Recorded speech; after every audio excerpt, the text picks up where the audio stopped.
welcome to the Golden Gems podcast.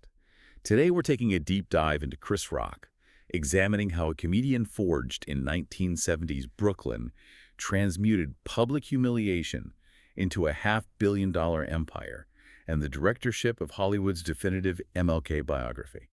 It's a story that really shouldn't be possible by Hollywood standards. I mean, if you look at the calendar today, it's February 17th, 2026. Right, and the latest financials just came out. Exactly. The valuation of his creative work, his entire enterprise, just officially crossed the $500 million mark. And that's not just, ticket sales.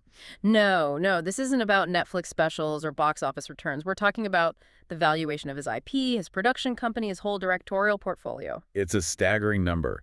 But what strikes me is that this wealth isn't just the product of being funny. It feels like the result of something else. It's the financial receipt for a 40-year forensic dismantling of American racial comfort zones.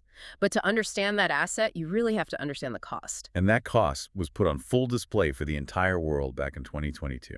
Right. The slap. We have to go there. We do, but I want to frame it correctly.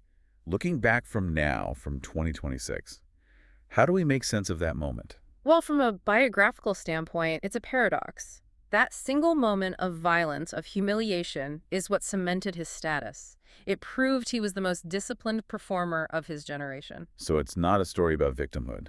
Not at all. Today, he's not the guy who got slapped. He's the prestige filmmaker that Universal Pictures trusts with the definitive biography of Martin Luther King Jr. Which is just a massive, massive leap. So let's unpack that.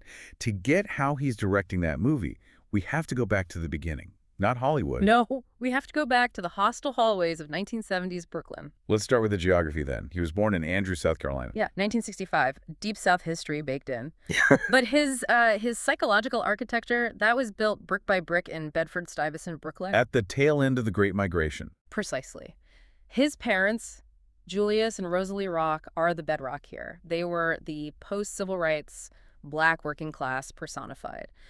And his father, Julius, was a truck driver and delivered newspapers for the New York Daily News. I remember reading about his father's work ethic. It was almost militant. It was what you'd call kinetic labor. The Daily News was a blue-collar institution.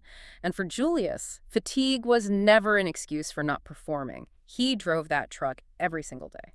That's where Chris Rock gets his definition of masculinity, of responsibility. You deliver or you don't eat. And his mother, Rosalie, she was the intellectual counterweight to that. She was. An educator, a social worker. She's the one who taught him how to navigate the system, how to deal with bureaucracy. But the defining experiment of his childhood wasn't inside the house. It was the busing. It was the racial busing. And I think people hear that term and they glaze over. Right. What did that actually mean on a random Tuesday morning in, say, 1972? It meant you were going to war. You have to understand, he wasn't just commuting. He was a primary agent of social engineering, being shipped from Bedsteady to James Madison High School in a white working-class district. This wasn't a school trip. It was a daily migration into hostile territory. And the reception wasn't exactly warm. The bullying was visceral. It wasn't just name-calling. Sources describe physical assaults in the hallways, bricks thrown at the bus, balloons filled with urine. God. And he's what, 12, 13 years old? Yeah. And this is the key. This is the absolute origin of his comedy. He didn't get funny for a talent show. He didn't develop it to impress anyone. It was a defense mechanism. It was a preemptive strike for physical safety. He learned that if you can deconstruct a bully's logic, if you can make the kids around you laugh at the bully, you might not get hit. It's high-stakes improv, where bombing means you actually get punched. Exactly. A survival mechanism. And it was so bad that he eventually dropped out of high school at 17, not out of rebellion, but as a tactical retreat from an environment that was physically dangerous. So he leaves school, gets his GED, and enters the labor market. This is where that cynical eye really starts to form. I know about the Red Lobster stories, but there's another job that jumped out at me. The mental hospital. Yes. An orderly. That's incredibly heavy for a teenager. I think it's the key to his entire worldview. An orderly isn't a therapist. They manage the physical reality of mental illness. Rock was cleaning up bodily fluids, restraining violent outbursts. He was seeing the human mind at its most broken. That would strip away any romanticism about the world pretty fast. It's a masterclass in the fragility of social norms. It taught him the line between sane and insane is just context and, chemical balance. He wasn't observing life from some ivory tower. He was mopping it up off the floor. That cynicism is the engine of his stand-up. Okay, so let's jump forward to the turning point. It's 1984, he's 19, and he gets discovered by the king of comedy at the time, Eddie Murphy. You can't overstate Eddie's power in the mid-'80s. He was at his absolute zenith. His endorsement wasn't just advice, it was a hyper-accelerant. He got Rock apart in Beverly Hills Cop 2. It's the Playboy Mansion valet. I remember that scene. It's a tiny role, but it puts him in the ecosystem. Still, the late 80s were a grind. He's doing bit parts on Miami Vice, usually playing the suspect. And then comes the break that wasn't really a break. Saturday Night Live in 1990, I always thought that was his launch pad, but the research suggests it was more of a failure. The SNL failure is a fascinating case study. He was hired in the same class as Sandler, Farley, and David Spade, the Bad Boys era. Right, so why didn't it work for him? He's a comedic genius. But it's about the format. SNL back then was all about exaggerated physicality, about character work, Farley crashing through a table. Rock isn't a character actor, he's a commentator. He needs a microphone and a point of view, not a funny wig. So he was a square peg in a round hole. Worse, he was relegated to being the token black guy in sketches. He was basically invisible on the show. So he leaves in 93, goes back to the drawing board, and then 1996. Bring the Pain. That was The Cultural Detonation, filmed at the Tacoma Theater in D.C. It set the template for modern stand-up. Raw, thematic, unapologetic. And it had that routine, the one distinguishing between black people and a certain racial slur. Yes. And look, Rock has since disavowed that bit. He's retired it completely.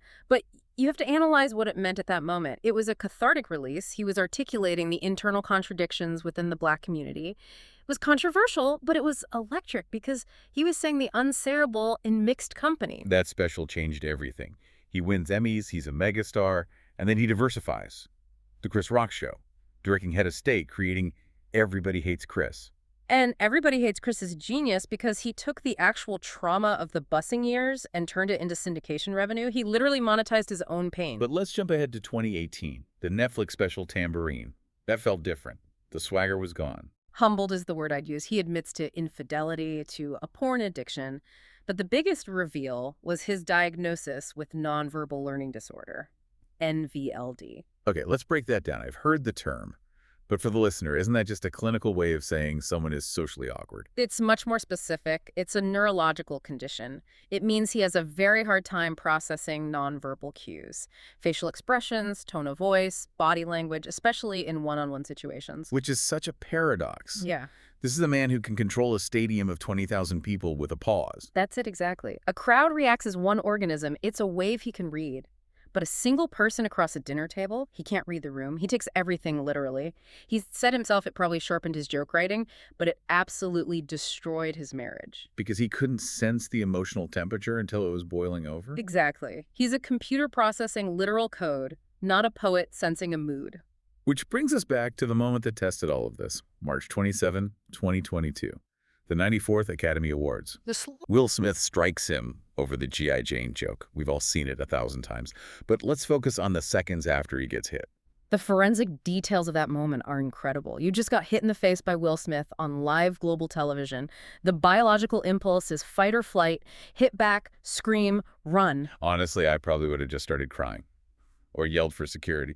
Most people would. But Rock does something unnatural. He resets his posture. He puts his hands behind his back. I noticed that it looked almost military. It was pure discipline, 40 years of it kicking in. The son of the truck driver, the kid who diffused fights in the hallway. He says, Will Smith just smacked the shit out of me. And then that was the greatest night in the history of television. He saved the entire show from collapsing into chaos. And then he said nothing. For a year. Total media silence. And that's the genius of it.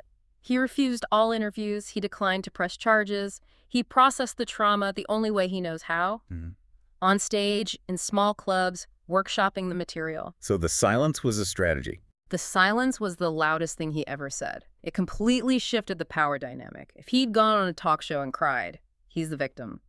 By waiting a full year until Selective Outrage, he let Will Smith's reputation completely implode on its own. And when he did finally respond, it felt less like a comedy special and more like a tactical strike. It absolutely was. Look at the location he chose to film it. Baltimore. Jada Pinkett Smith's hometown. Precisely. That is symbolic warfare. And the final 10 minutes of that special were just scorched earth. He completely reframed the narrative. He argued Smith's anger wasn't about the joke. It was displaced frustration over his own marriage, over the entanglement. He essentially told the world, I was collateral damage in your dysfunctional relationship. Correct. And he reclaimed his agency. He said Smith plays tough guys in movies, but he took the hit in real life. Then he dropped the mic. It was over. Which brings us to today, 2026.